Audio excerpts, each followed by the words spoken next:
Every year, thousands of people are told there's no explanation for their health concerns and no way to fix them. They feel frustrated, undermined, and lost.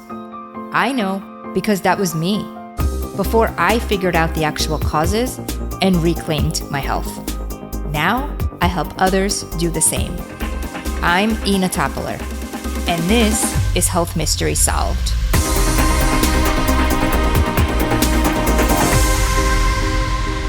Hello there, and thank you so much for tuning in to another episode of Health Mystery Solved, Thyroid and Hashimoto's Revealed. It's January, and I don't know about you, but everywhere I look here, everyone is sick. Cold, flu, strep, RSV, COVID, and all sorts of other bugs and viruses are everywhere right now. There are many reasons as to why it seems that they're worse more recently, and I think much of it is due to the fact that these viruses just haven't had a chance to really circulate over the past few years. But I also think it's less important to figure out why they're there, and more important to really look at what we can do to help us stay healthy this winter and beyond. And if we do get sick, how do we fight it quicker so that we could be sick for less time and with less severity? Because at the end of the day, who really likes to be sick, right? So today, I wanted to give you my latest updates on immunity so that you have all the latest information on foods, nutrients, and latest hacks to help you stay healthy this winter. My immune recommendations are always changing a bit as I see new research and try new things. And so I know I say this each year, but really, I feel like these are even more dialed in than last year. And dare I say, it's more effective than ever. With that said, though, I am very mindful that my advice is, of course, effective, but also safe. Many people don't realize that when you have Hashimoto's and any autoimmunity, really, you have to be really careful in how you're supporting your immune system.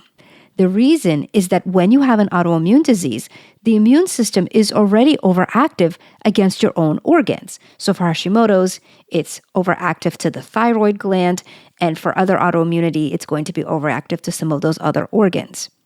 What many immune formulas do is they overall boost the immune system. And while that seems like a good idea if you're fighting an infection, you stimulate the immune system so it helps to fight it. But what happens is when you stimulate the whole immune system and you have an autoimmune disease, it doesn't just fight the infection.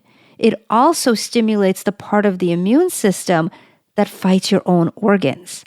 And we sure don't want that. If you know that you have Hashimoto's or any other autoimmune disease, or maybe you suspect that you have one, please be very mindful about herbs that are overall boosting. So some of the main ones are things like echinacea, astragalus, reishi, which is a type of mushroom, and there's a few other immune supportive mushrooms, and also elderberry. These have been widely recommended recently for all kinds of infections, but they may cause more harm than good when you have an autoimmune condition. Now, these can be sold on their own, but also they're often found in all types of different immune formulations. So things like emergency and other synergistic formulas. So you really want to make sure that you check ingredients and look to see if these are in what you're taking or a synergistic formula that you're taking. And if you have Hashimoto's or other autoimmune diseases, these are things that I don't recommend because we don't want to overstimulate your whole immune system and create more of an attack on your thyroid or any other organ. However, not to worry, just because these are not recommended, it doesn't mean we're at a loss. There are other nutrients that are not only super effective, but also very safe when it comes to both autoimmunity and preventing immune dysregulation. Here's my go-to list that I recommend for my clients, students, and I take myself along with my exact protocols for both general and acute immune support. By the way, if you're driving or somewhere where you can't take notes, don't worry. I have all of this detailed in the show notes so that you can easily refer to and copy by going to my website, healthmysterysolved.com, then clicking on episodes, and then from there, going to episode 135. Let me first tell you about the nutrients themselves, how they work and why I recommend them, and then I will give you the dosages that I use for both general support to help prevent getting sick and also the dosages that you would use if you were already sick, because those are quite different than the regular general dosages. So my first go-to, my power tool, and one that I think most people overlook is vitamin C. I have been using this for years with great results on all types of viruses. My recommendation for general immune support for a typical 150-pound adult is about 2,000 milligrams of vitamin C per day. Now, I personally use the C Plus BioFizz from Designs for Health. It actually makes this yummy fizzy drink. Or if you don't want to drink, you can do capsules, and I like Stellar C. Those are great from Designs for Health as well. For some sensitive individuals who have digestive issues, vitamin C could sometimes cause looser bowels. So if this happens to you, I really like using the liposomal vitamin C. One that I like is from Quicksilver. And it's a wonderful solution to this problem because it absorbs through the mucous membranes in your mouth first. And so then it's easier on your digestive system. The only downside is that with liposomal products, you do have to refrigerate them, so they're not great for travel. Now, this is what you would do for general support, about 2,000 milligrams of vitamin C. However, the protocol changes a bit if you are already sick. And for my clients that contact me when they're symptomatic, so really for any infection, right? Cold, flu, RSV, COVID, or any respiratory illness, I, along with many of my colleagues, recommend that they increase vitamin C significantly for the course of 7 to 10 days while they're not well. So what we would do is we would do this in divided doses, and we would bump the vitamin C to about 5,000 to 6,000 milligrams.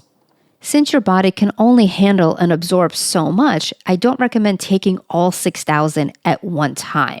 You could do it in divided doses twice a day, 3 times a day, or 4 times a day. If you don't have a sensitive stomach, I really like using the C Plus BioFizz because 1 teaspoon contains 2,500 milligrams. So if you mix that in water and sip on that over an hour, let's say, and then you do it again later in the day, now you just got your 5,000. If you prefer to swallow capsules, you can use the Stellar C. They're 600 milligrams, and then you can do those every hour or two. And if you have a very sensitive stomach, then you can use the liposomal, which you can do a few pumps of that every couple of hours, and that's going to be much easier for the stomach. So whatever works best for you, but you want to aim for about 5,000 to 6,000 milligrams of vitamin C per day. Now, using IV vitamin C is also great, but of course, it's not something that we can all get access to because it's pretty expensive and you have to go somewhere. And I find that taking vitamin C orally works just as well. My next recommendation is vitamin D, and it is imperative that our vitamin D levels are optimal as we are in winter and also as we head into spring, because most people are the most deficient in vitamin D in the spring because if they don't supplement, they haven't had the sun since the summer. The dosage of vitamin D is going to vary some if you know your actual vitamin D status, and I like to have people somewhere between 50 and 80 in terms of ranges on the blood test. Now, the labs range are going to be between 30 and 100, but those are very wide ranges, and so you want to be between 50 and 80 ideally.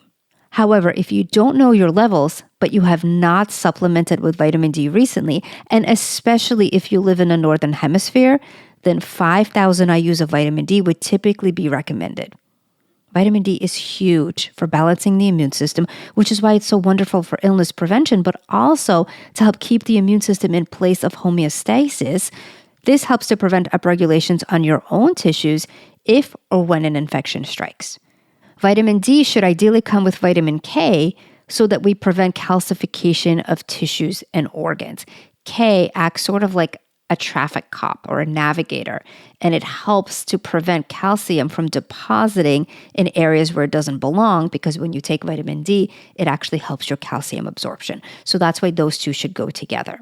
Now, vitamin D comes in capsules, but it also comes in liquid. Because it's a fat-soluble vitamin, it's a bit hard to absorb. And so for people who have digestive issues or absorption issues, I recommend a liquid D. There is one that I use from Designs for Health called Emulsi D liquid, which is 2,000 of vitamin D and vitamin K.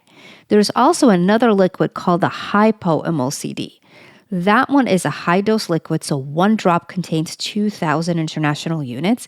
Unfortunately, that one does not contain K, but you can always take K separately. But that tends to get levels up very, very quickly if your levels are low and if you've had trouble in the past to get your levels up. If you have good absorption and no specific digestive issues, then vitamin D capsules are fine. My go-to and the one that I use is the vitamin D Supreme. that has 5,000 IUs of vitamin D, as well as a little bit of vitamin K for balance. If you don't have recent vitamin D blood tests, please ask your doctor to check your vitamin D levels at your next appointment when possible. So this way you can really tailor your dose. But if you don't have them, you could do between 2,000 and 5,000 IUs of vitamin D in the meantime. The next nutrient is zinc. Zinc is not a new recommendation, and it's been widely talked about online and in the media, and so many people have been taking extra zinc. However, what most people don't realize is that zinc mainly stays outside of the cell. And for optimal immune support, especially if you are already sick, getting zinc into the cell will help to actually deactivate the virus. There's a medication that has been used off-label for COVID actually over the last 2 to 3 years. And interesting, one of the mechanisms of this medication is that it acts as a zinc ionophore, which means that it helps to get zinc into the cell. However, medications can be controversial, especially when used off-label. And of course, you need a doctor to prescribe it. And so there's a few issues that can come up. But we have something else that can help to get zinc into the cell, and that is quercetin. Quercetin is completely natural, no prescription necessary, and does not have any controversy around it. Quercetin is great at getting zinc into the cell and accomplishes exactly what we need there. And of course, it's not just COVID, because any virus is going to be in the cell, so it's great to help zinc get into the cells quicker so they can deactivate any virus. It doesn't matter what the virus is. So dosages for zinc is about 30 milligrams just for prevention and general immune support. However, that dosage goes up to 100 milligrams per day for about 7 to 10 days if you are already sick. And for quercetin, I use the quercetin in nettles from Designs for Health and recommend 250 milligrams for prevention. And if you're sick, then 1,000 milligrams for 7 to 10 days. Zinc and quercetin are definitely a power couple and a great combination. And quercetin is something that I've added to my protocol over the last year or so and seeing really, really good results with both prevention and healing from infection. With zinc, though, please keep in mind that zinc will push out copper, so you want to make sure that those minerals are in balance. If you've been taking extra zinc for a long time and have not balanced it with copper, please be sure that you have a bit of extra copper in a multivitamin. You can get copper separately as well, or you can consume more things like avocados and nuts that tend to be higher in copper. Copper deficiency could potentially lead to more bacterial infections and problems with the blood, and even things like aneurysms. A hair test is a great way to measure levels of both zinc and copper, so if you're worried, you can always consider running a hair test. It's quick, it's easy, and it's really not very expensive. I'll put a link of that in the show notes so you could take a look, and if you'd like to see, you can even order one on your own. And then when you get the results, or if you have already done a hair test and have recent results, you would want to look at not just the individual zinc and copper levels, but the ratio of the two.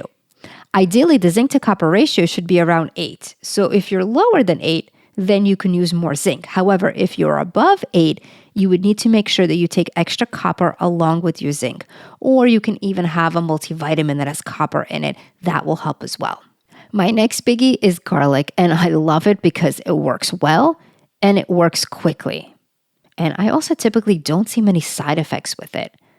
It has not only antiviral properties, but also antimicrobial, and in general can work on bacteria, yeast, and other bugs. I don't recommend taking garlic long-term though, or for general immune support, unless of course you're working on a specific protocol with your practitioner. But for immunity, I like using it as needed. If you're around those who are sick and maybe have been exposed, if you feel like you're coming down with something, and of course if you're already sick, but I don't recommend it ongoing. The reason for this is that it can affect your microbiome by using it for months and months at a time, and that's not good. Plus your body can get used to it, and then it won't have the same effect when you are sick. Now, there's tons of garlic supplements on the market, and I've tried so many over the years. My go-to, my absolute favorite, one that I think is the best hands down, is Allimax. I like it because it's potent. It's a patented allicin extract, which is very potent. And the other thing is it has hardly any odor.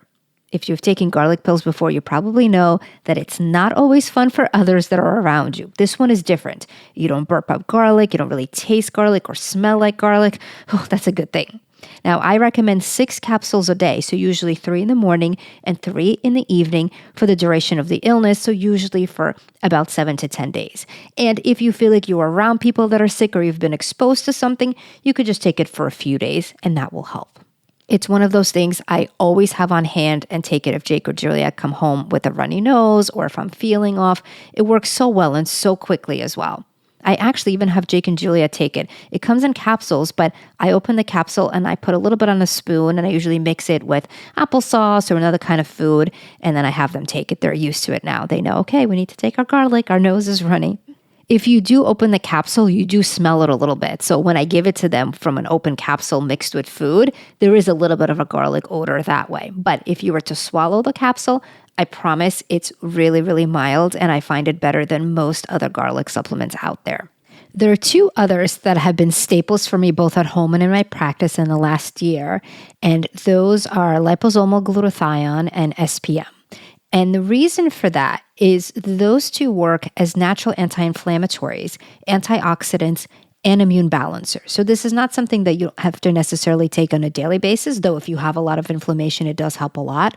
But specifically for infections and when you're sick, because we know that being sick in general is going to naturally upregulate your immune system, whether you take something or not, when you have Hashimoto's or any autoimmune disease, that upregulation can sometimes create a flare-up. This is why so many people experience Hashimoto's flare-ups after COVID, but flare-ups can come from any infection, RSV, it could be the flu, it could be anything. So I find that in addition to the others that I just mentioned, taking glutathione and SPM can help to further balance the immune system and can help prevent those flare-ups. So for glutathione, there's 2 that I like. One is trisomal glutathione by Apex, and there's also another one called liposomal glutathione from Quicksilver Scientific. For trisomal glutathione, that is an Apex product and you have to be logged into my website to be able to view it. So if the link doesn't work for you, you just have to log in and then you'll see it. And then with the liposomal glutathione from Quicksilver, anyone can view it even if you're not logged in. Now, in terms of instructions, I recommend 1 teaspoon of glutathione. And for general inflammation and general immune balance, it's good to take at that dose. When you're sick, then you can take 2 teaspoons a day for about 7 to 10 days. That helps to further balance the immune system. And then for SPM, the general dose is about 2 a day for overall inflammation, but when you're sick, I actually recommend 6 a day. So that's typically 3 in the morning and 3 at some point in the evening or around dinner time. And same time frame for that, about 7 to 10 days while you're sick, which really will help to balance the immune system. There are 2 brands of SPM that's available. One is from Designs for Health called SPM Supreme, and one is from Metagenics called SPM Active. Both are wonderful. The SPM Active might be slightly stronger, but it's also more expensive. The SPM Supreme from Designs is very, very effective. It just has a slightly lower dosage, but it also is a little bit less expensive. I'll put both links in the show notes. This way you can check them out. So the protocol for if you are sick is to use these nutrients for 7 to 10 days. And so that would be vitamin C at about 5,000 to 6,000 micrograms. I personally really like the C plus BioFizz. I just find when it fizzes and you mix it in water and you drink that fizzy water, it like almost feels like it goes in and starts fighting stuff. It just feels really good. So I enjoy that. There's also Stellar C in capsule form. And if you have a sensitive stomach, the liposomal C is great, but you do want to get 5,000 to 6,000 milligrams a day. And if you can handle it, you can even get a little bit more for the 7 to 10 days. Vitamin D at 10,000 international units for the 7 to 10 days. Zinc, I recommend 100 milligrams per day. I use the Reacted Zinc by Orthomolecular. It's 50 milligrams per capsule, and I do 1 twice a day. And then quercetin, I use the quercetin and nettles from Designs, 6 capsules per day. So that equals 1,000 milligrams. And typically you can do 3 and 3, or you can do 2 with breakfast, 2 with lunch, and 2 with dinner. Just depends on how often you want to take them. And then along with that, we would do Alimax, which is the potent garlic extract, 3 capsules twice a day with meals. So typically 3 with breakfast or lunch, and then 3 again with dinner. And then SPM Supreme or the SPM Active, both are great. 3 gel caps twice a day. So 3 in the morning and 3 in the evening with meals.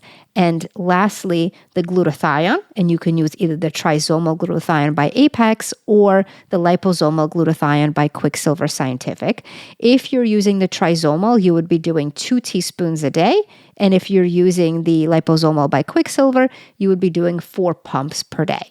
Glutathione is the only one that tends to work a little bit better if it's slightly away from food. So typically, I'll either do it first thing in the morning or at bedtime. I also like to keep a lot of things away from thyroid medication. And since I know so many of you might be taking thyroid medication, it's better just to do it at bedtime. This way, you're keeping things away from that morning thyroid medication dose. I know it's a few different things, and I know that you're doing more than just 1 capsule of each. So there's a few different things. But remember, this is only for about 7 to 10 days while you're sick. And these nutrients really, really help to cut the duration, help you feel better, and help you as much as possible to prevent flare-ups. Now, if you're doing this for overall immune system support and you're not sick, then here's the summary of the recommendations. 2,000 milligrams of vitamin C a day. Vitamin D is going to be based on your levels of D, but if you don't have recent blood work and you don't have your vitamin D, then typically at least 2,000 international units of vitamin D. 30 milligrams of zinc a day, and just watch your copper levels and make sure they're balanced. And then 1 quercetin, which is about 250 milligrams per day. You don't have to take the SPM or the glutathione necessarily on a daily basis unless you're doing it for other anti-inflammatory reasons. And you don't have to take the Allimax unless you're sick. That's not a longer-term recommendation. That's only used when you're sick. In addition to all of these nutrients, there are other recommendations in terms of lifestyle, diet, and little hacks. One of my favorites is to really watch what's going on in our nasal passages and doing what we can to keep the nasal passages clean and clear.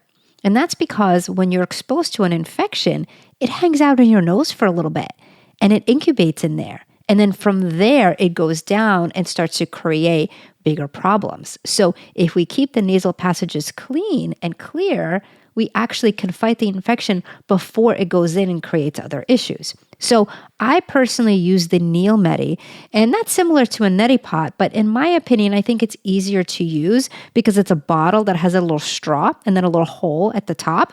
So you don't have to twist any sort of way. You don't have to try to hold the teapot. You basically just lean over the sink with that bottle and you gently squeeze, and that helps to irrigate. If you don't want to do that, another good option is the X-Clear spray. So that's something that you can find on Amazon, or you can get that at a local health food store. I think even drugstores sell it now. And X-Clear is a saline solution that has a little bit of xylitol in it. And xylitol is an antimicrobial that helps to also moisturize the nasal passages. And there's a little bit of grapefruit seed extract as well. So it's super clean. There's no chemicals in there. And then the benefit of the spray is that you don't have to worry about disinfecting bottles or having distilled water. You could just spray and then you breathe it in, and then it helps to clear the nasal passages. And that works really well. It doesn't have that same kind of flushing as if you were to do the neti pot or the Neil Med, but it still does help to clear it, and it's definitely very convenient to use. So if you're not cleaning your nose, definitely something that I would recommend. It actually helps you to breathe better as well and helps you not be as congested. And also, if you are sick, very often, especially recently, I've seen people develop sinus infection from all of the different congestion. So by doing the X-Clear spray or the neti pot, it does help to prevent things from settling in the sinuses so much, and hopefully can prevent having a sinus infection. The other big thing, and while I'm saying this last, it is certainly not least, and I would say probably my biggest recommendation, and that is to be aware of your mindset and stress levels. You may already know because I speak about this really often on the show, but there is an inverse relationship between cortisol, which is our stress hormone, and your immune system. So when stress is high and cortisol is up, our immune system naturally goes down. It's just as simple as that.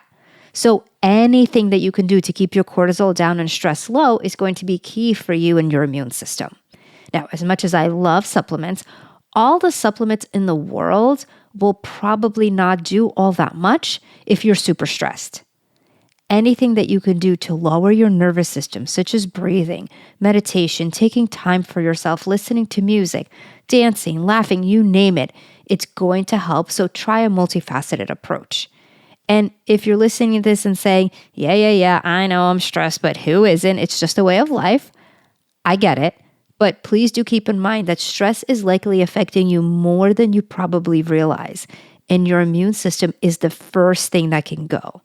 Don't underestimate the power of stress reduction. Even small things like taking a few breaths, reframing things, or just taking a few minutes for yourself to look out the window, to watch the trees sway in the wind. All of that really makes a difference.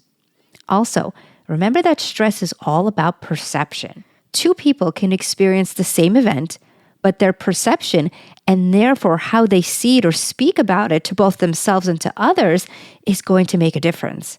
For example, if something happens and you get upset, which is of course absolutely okay as you want to feel your feelings. However, if you yell, scream, and use words like, I can't believe this happened to me, why is this happening? That is going to affect you differently than words that may be a bit less reactive and have less charge to them. So things like, I'm disappointed, for example, and asking questions like, what can I do to fix it? Rather than, why did this happen to me? You see the difference there? Not only is this going to be more empowering, it is also not going to drive up your nervous system nearly as high. Now, also don't get me wrong. I'm not saying that you can never yell or scream or express your feelings, but think about the way you react to things. And if it's always in a very charged way, it may be driving your nervous system up unnecessarily and in turn lowering your immune system. Another thing to remember is that we also have physical stressors, such as blood sugar imbalance. So if you're skipping meals or not eating in a balanced way where you consume too many carbohydrates without balancing them with adequate fat or protein, your blood sugar will go through peaks and valleys, and that can create a lot of extra stress on your body in addition to all of the emotional things that could be happening.